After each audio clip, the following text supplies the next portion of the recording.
السلام علیکم ورحمۃ اللہ وبرکاتہ۔ میرے محترم دوستوں، بھائیوں، بہنوں اور بیٹیوں، آج میں آپ کی خدمت میں علامہ اقبال صاحب کا وہ کلام رکھنا چاہتا ہوں جس کا عنوان ہے غلاموں کی نماز۔ آئیے پہلے کلام سنتے ہیں اور اس کے بعد اس کی مختصر سی تشریح۔ علامہ صاحب نے لکھا ہے، کہا مجاہد ترکی نے مجھ سے بعد نماز، طویل سجدہ ہیں کیوں اس قدر تمہارے امام؟ وہ سادہ مرد مجاہد، وہ مومن آزاد، خبر نہ تھی اسے کیا چیز ہے نماز غلام۔ ہزار کام ہیں مردان حر کو دنیا میں، انہی کے ذوق عمل سے ہیں امتوں کے نظام۔ بدن غلام کا سوز عمل سے ہے محروم، کہ ہے مرور غلاموں کے روز شب پہ حرام۔ طویل سجدہ اگر ہیں تو کیا تعجب ہے، ورائے سجدہ غریبوں کو اور کیا ہے کام۔ خدا نصیب کرے ہند کے اماموں کو وہ سجدہ جس میں ہے ملت کی زندگی کا پیام۔ علامہ صاحب نے کہا مجاہد ترکی نے مجھ سے بعد نماز، طویل سجدہ ہیں کیوں اس قدر تمہارے امام۔ کہ ترکی کے ایک مجاہد نے مجھ سے نماز کے بعد پوچھا کہ کیوں تمہارے امام اس قدر لمبی نمازیں پڑھتے ہیں، قرات بھی لمبی ہوتی ہیں، سجدے بھی لمبے ہوتے ہیں۔ اس نظم کا پس منظر یہ ہے کہ علامہ صاحب کی زندگی میں ایک وفد لاہور آیا تھا ترکی سے، جس کے اراکین نے مولانا علامہ صاحب کے ہمراہ مسجد میں نماز پڑھی۔ اس مسجد کے امام صاحب نے نماز کی قرات کو خوب لمبی کر دی اور پھر سجدے بھی لمبے کیے، ماشاء اللہ۔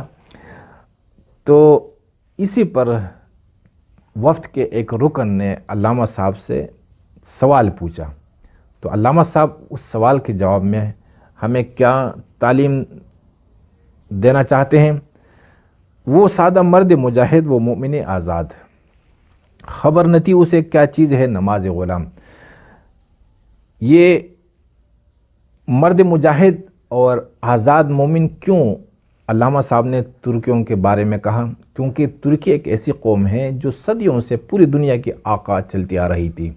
ٹھیک ہے، بعد میں زوال بھی، لیکن ابھی تک ترکی قوم کسی کی غلام نہیں ہے۔ اور ہم چونکہ ہندوستان کے لوگ ہیں تو کبھی عربوں کے غلام، اور کبھی ترکیوں کے، کبھی منگولوں کے، اور کبھی فرنگیوں کے غلام، تو ہم تو ہیں غلام ابن غلام۔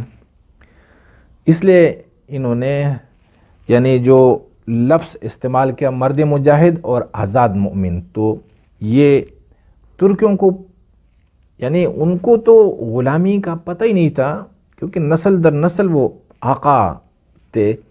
اس لیے علامہ صاحب نے کہا کہ وہ سادہ مرد مجاہد، وہ مومن آزاد، یہ جو سادہ مرد مجاہد ہیں اور جو آزاد مومن ہے، خبر نہ تھی اسے کیا چیز ہے نماز غلام۔ ان کو کیا خبر ہے کہ غلاموں کی نماز کیسے ہوا کرتی ہے۔ ہزار کام ہیں مردان حر کو دنیا میں۔ مردان حر آزاد مردوں کو کہا جاتا ہے۔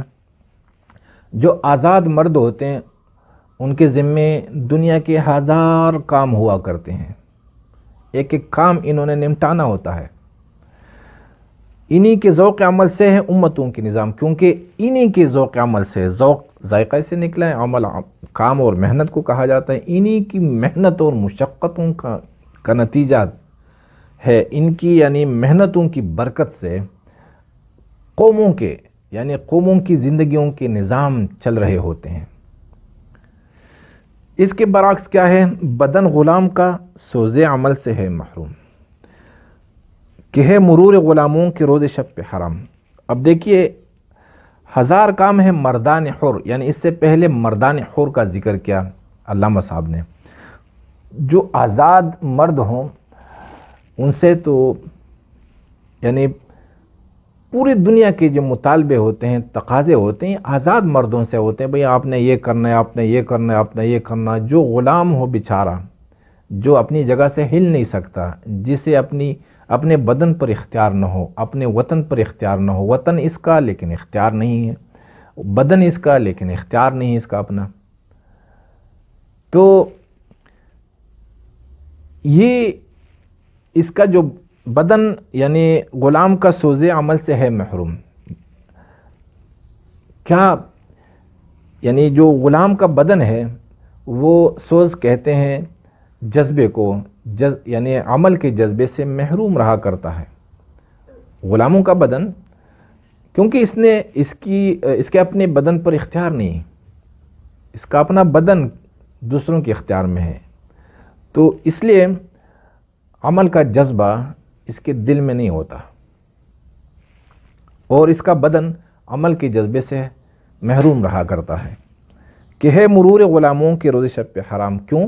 اس لیے کہ مرور کہتے ہیں گردش کو، غلاموں کے روز شب، غلاموں کے جو روز شب ہوتے ہیں اس پر وقت کی جو گردش ہے وہ حرام ہے۔ غلاموں کی رات کبھی صبح نہیں ہوتی، کیونکہ حرام ہے۔ وقت کی جو سوئی چل رہی ہے یہ آزاد مردوں کی خاطر، ان کے لیے ہے، غلاموں کے لیے نہیں۔ طویل سجدہ اگر ہیں تو کیا تعجب ہے، ورائے سجدہ غریبوں کو اور کیا ہے کام۔ علامہ صاحب نے کہا کہ اگر یہ لوگ طویل سجدہ ہیں یا ان کے سجدے لمبے ہیں تو کیا تعجب کی کون سی بات ہے، کیونکہ سجدے کے علاوہ ان کا کام اور کیا ہے۔ خدا نصیب کرے ہند کے اماموں کو وہ سجدہ جس میں ہے ملت کی زندگی کا پیام۔